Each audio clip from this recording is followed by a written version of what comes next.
Well, we're back to show you something going on with my 36 Chevy. You'll remember I pulled the tank out. What I'm going to try to do is to take the end off here, see if I can unsolder that connection all the way around there. I've got to wash it out with some water and get all the fumes. I mean, it's really old gas, but I still don't want to take any chance of anything being too hot. I don't know if it's going to be worth it. When I put water in it, I'll get to see how many holes. But what I want to do is get that end off. And if you remember, there was a baffle in there that was broke loose. And I'm going to take that baffle out, I believe. I don't think I'm going to try to put it in there unless I've got some way that I can glue it in there with some JB weld of some sort or something of that sort. But probably just take it out, and then I'm going to seal it with some of that gas tank sealer. I would love to be able to keep this tank because, well, it's original. New one with ascending units over 250 bucks, probably 275 with shipping and everything. So as you can see, I've got the sending unit out of it. I took it out because I twisted off the wire that sends the juice to it, I guess. This is the wire that I twisted off. You can see the bolts there. Well, that fastens onto this little gizmo here. And what I have done is taken the top off of this. It's kind of interesting. This is the top that goes on it. You can see by the way it is there that this mates up to it like that. And anyway, this little doohickey here, it slides around the inside of this. You can see that mark on the inside there. Well, this there's just a real little tiny wire. I don't know if you can even see it. Oh, there you go. You can see that little tiny wire. Well, it solders on the end of this. Let me see if I can get a pointer.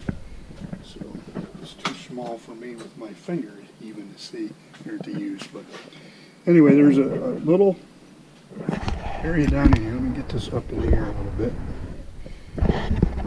It's going to be hard to do with one hand. So prop it up. There we go. And right down in here, there's a little button that thing solders to. And this little tiny wire right there. And then that thing, this deal right here, sets inside that little half ring there. And then, as I mentioned, the end of this thing right there solders onto the end of that. So, I do not know if I can fix it. I took this thing apart, and the whole float was froze, and I shot some PB Blaster on it, and I just worked it back and forth, and it's nice and free right now. But you can see how that works. See how that thing moves? That's pretty ingenious, I guess. I've never taken one apart to see how they work, but interesting. And then that sends a signal down the wire, and this is where it fastens onto another wire that heads up to your fuel gauge. And apparently there's power up to the fuel gauge, and then that, I don't know how it works, but anyway.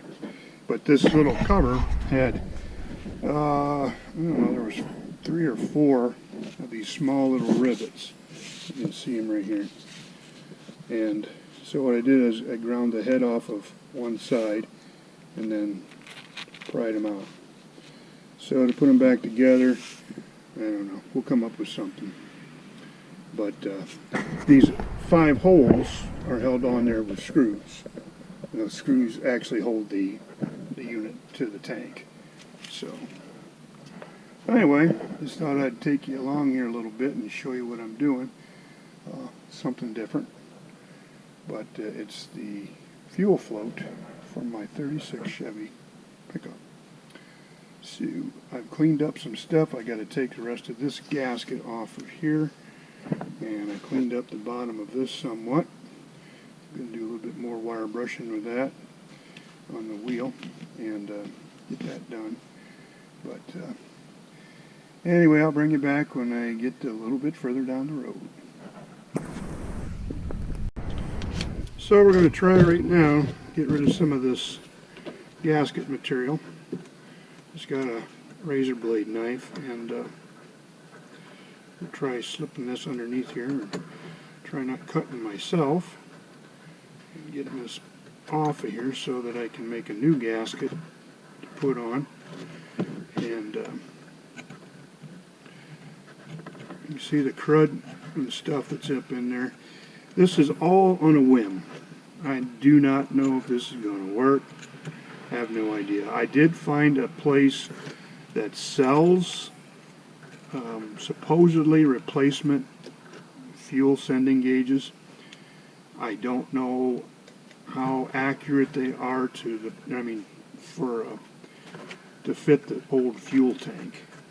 I don't know if you can see any of this, but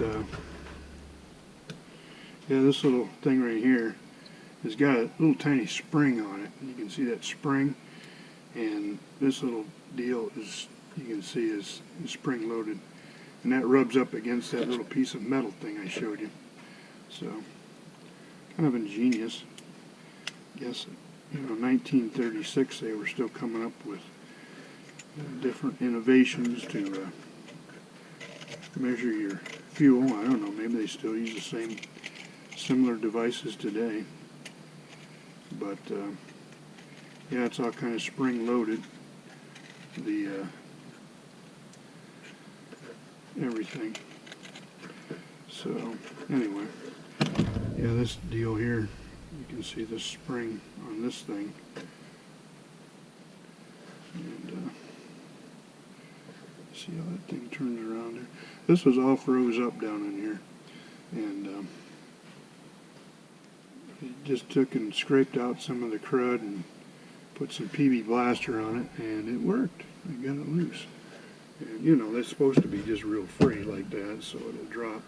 But you know, that's old cork there, buddy. That is vintage cork, 1936. So anyway, I'll shut you off and bring you back when I get her all cleaned up.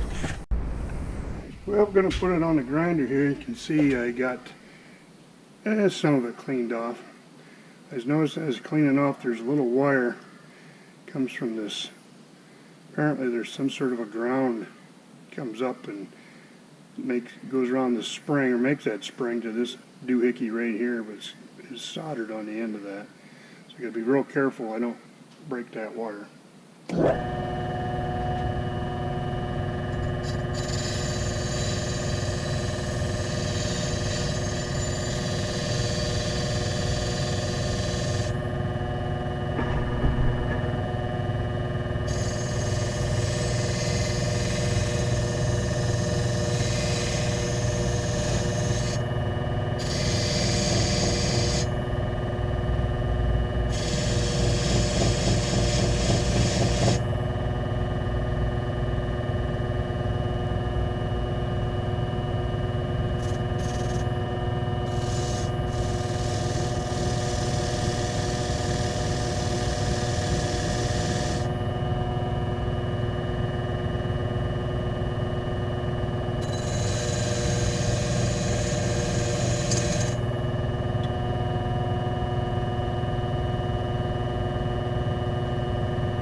Yeah, I believe that they put this on with some sort of gasket sealer, and it's good stuff. Of course, it's been sitting there for since 1936 too, but you know, this sending unit sits right on top of the tank, so it's got to be protected from the elements because it's underneath the truck, and this is not one of those under the seat jobs, so you know, they got to take a little bit more precaution, I guess, with the sending unit.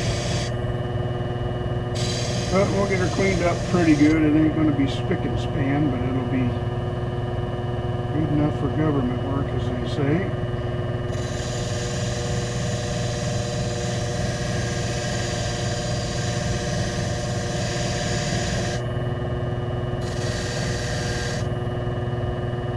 Be careful, that little end just wants to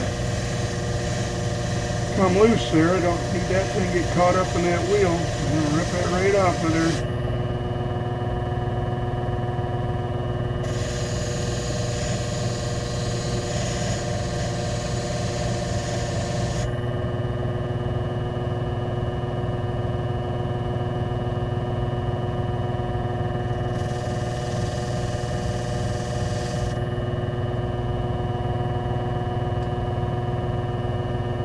Trying real hard just not to even hit that piece in the middle there.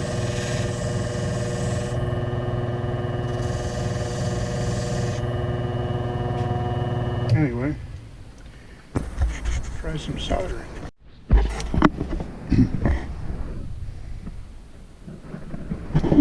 Alright, I guess we're recording. I decided to take this wire apart, the little nut, because that was the problem all along. Ouch, it's hot. And anyway, I had to put a little heat on it, obviously, to get that nut off of there. That was the whole problem that caused this thing to twist off of this little piece of wire here. So now, what I've got to do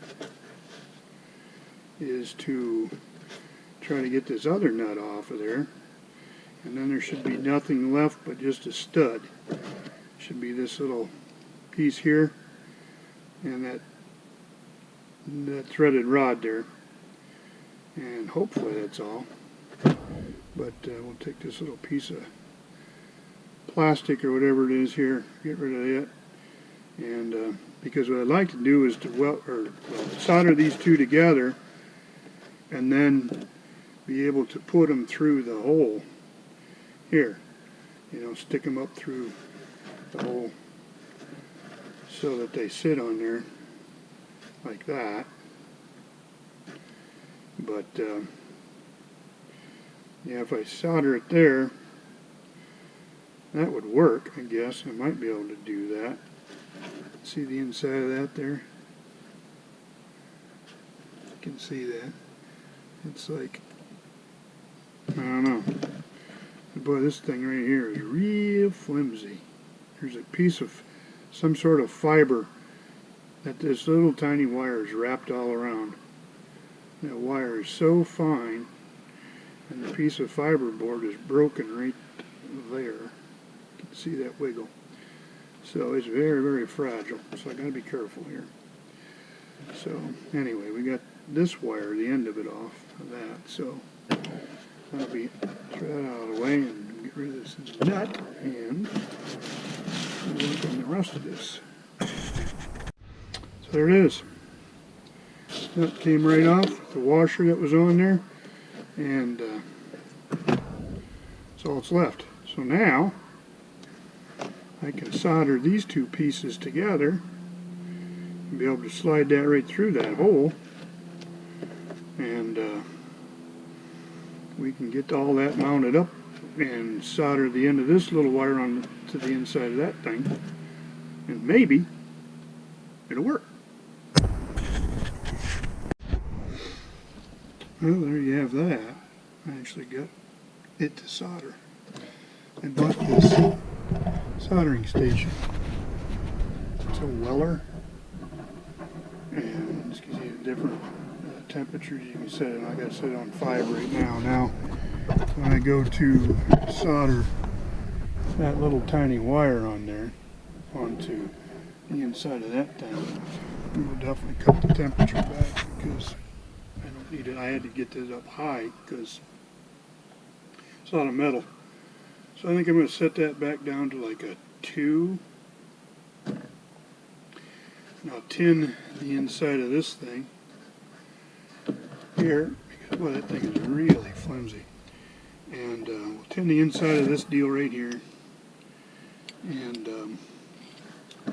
then we'll take the inside of this, or that little wire, lay it on there, and hopefully it'll solder right up, and then I can stick this thing right through the hole, right there, like that there.